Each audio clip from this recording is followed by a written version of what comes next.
Listening Library presents Verity Vox and the Curse of Foxfire by Don Martin. Read for you by Jennifer Hale.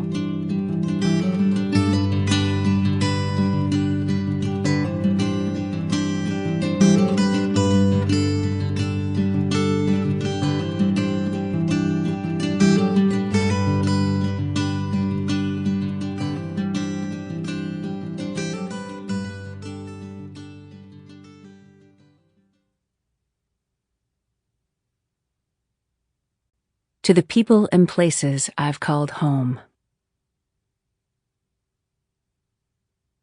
Prologue. A man comes to town. In the heart of a valley, at the base of a mountain, there is a town you can only access by an old swinging bridge made of wood and rope. The town was built up by a coal mining company drawn to the area by the riches they thought they'd find underneath the soil. Once they'd extracted everything they could grab and then some, they moved on to other mines and other hills, leaving this one and its people behind. But they were not alone. For you see, the mining company had not been the only thing drawn to that mountain and the marvels lying in wait underneath. These mountains were old, very old. They were formed before all the oceans had settled into their places. They erupted from the ground before life took its first steps. They gazed up at the stars for eons before the first plant took root. All that age and time held something, or possibly held something back.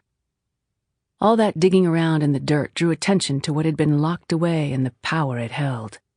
Many strange visitors came from lands far beyond the horizon to make a new home in those Appalachian hills. Some had big teeth. Some had big eyes. Some called your name in the dark, hoping to gobble you up. One of those things looked like a salesman wearing a slick striped suit driving a red wagon. The salesman had been to many towns and many lands and called many names. Here, he called himself Earl. He sold many practical things that brought a kind of ease and prosperity to the abandoned town. He only charged a penny each. Had the people been wiser, they would have asked how he could sell such fine things for so little. But when you have nothing to begin with, you don't ask inconvenient questions. Soon, though, the salesman offered other deals. Fair weather in exchange for your ability to see the color blue, a full head of hair for the lyrics to your favorite song. Your child's middle name might get you a healthy cow. He didn't just heal your livestock, he could heal you too. Your aching back and burning lungs from years toiling in the mine might be soothed by your ability to dive underwater or feel the heat of the sun in winter. This was all fine until winter came and a girl got sick and her father begged for a miracle. The cost was steep, but the man agreed to it.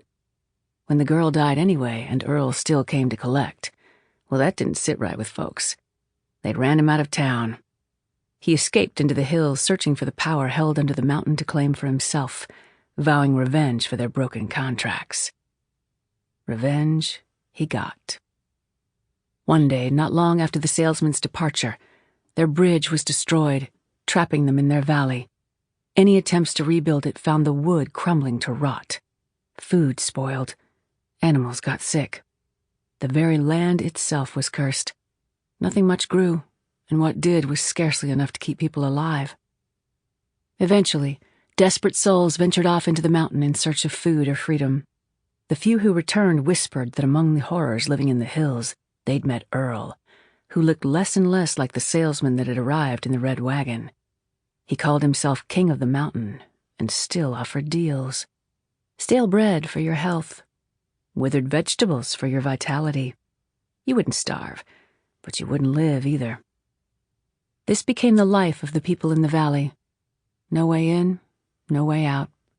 A monster watching their every move, lying in wait to bargain away what little joy they had left.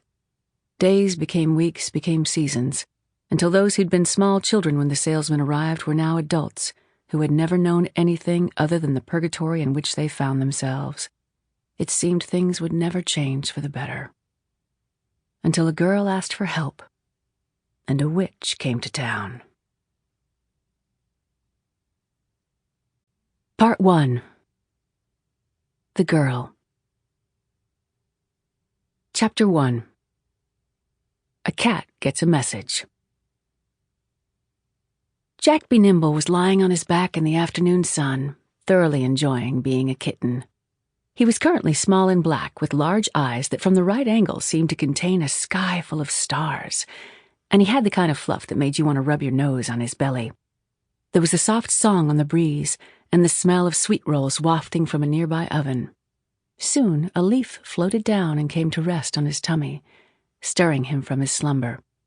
This was a very important leaf, a fact that was immediately obvious to Jack, though why it was important he could not say. He gingerly picked it up in his mouth all the same to hold for safekeeping. "Jack? Jack!" Verity Vox called from the doorway to the bakery where they were currently living. She stood there for a moment, her tidy black dress rippling in the breeze. "There you are, silly cat. Lying out in the road like this, you could get trampled." Jack was very interested in seeing the horse or wagon big enough to run him over. The kitten held the leaf in his mouth and looked up at the girl. Verity tightened her lips and narrowed her eyes in mock frustration. "Put those eyes of yours away, mister. We have to finish packing. We leave tonight." The girl looked around the street, her brow furrowed and lips pursed as though intently searching for something. The kitten realized he had lost this tiny battle of the sunshine and warm brick. He made a big show of fluffing his fur and arching his back. As Jack gave a great big stretch, his body kept stretching and returned to his usual form as an adult black cat, with short, sleek fur and a long, whip-like tail. He followed Verity back inside, still holding the leaf in his mouth. He didn't want the wind to carry it off. "I promised Edna we'd give the place a good spit shine before she comes back," Verity said, gesturing towards a broom in the corner. It lifted from its place and flew to her hand. "I'm going to finish up down here. Could you please go upstairs and make sure I haven't forgotten to pack anything?" Jack did as he was asked and bounded out of the room and up the back stairs. You've probably figured out by now that Verity is a witch. The black dress, the black cat, the broom, the fact that at this very moment an entire bakery had come to life. Pans washed and put themselves away. Countertops were scrubbed. A cake that had been ordered haughtily decorated itself in the corner. Scraps gathered themselves together in a neat pile and carried themselves outside to the compost heap. All of this happened in sync with the melody Verity sang as she and her broom swept the floor. All the other stuff people associate with witches comes to each of them differently. Some are fantastic prognosticators that read the patterns found in bones or sticks or curiously designed cards to foretell the future. Others, like Verity's mother and her father before her, were great healers who could do anything from smoothing out a few unwanted wrinkles to calling a spirit back to its body before its time. Witches are trained by their families in covens till the age of 13, at which point they are sent out into the world to hone their skills. Then they settle down in all sorts of places. By the seaside to watch over ships, or in bustling cities to help bring a little order to the chaos that arises when many people live on top of one another. You've probably met one or two of them, though I don't think they advertise much anymore. Even amongst witches, Verity was unique. She'd always had a way of ordering the world about with her voice. It came as naturally to her as a young deer realizing that it can leap over a tall hedge, or a cardinal learning to fly. Poems, nursery rhymes, folk songs, she could harness each. There was a power in words, and that power grew the more those words found a life outside of the writer. When she sang, she could wield that power like a blacksmith wields a hammer, forcing the uneven edges of the world to reform themselves according to her will. She liked older songs, as fewer people were using them these days, and all that forgotten power was sitting there waiting. Despite their differences, all witches share one very important, very powerful characteristic that sets them apart from other magic users. They are not bound to this world. This allows them to do small things such as make a broom fly, and at the very height of their power, allows them to part the veil, separating the various planes of existence, and move between worlds in the blink of an eye. Verity Vox, being a witch in training, was not at the height of her power, nor was she particularly interested in parting any veils, since she'd yet to face a situation that couldn't be solved with a song and her wits. Though she did very much. Sample complete. Ready to continue?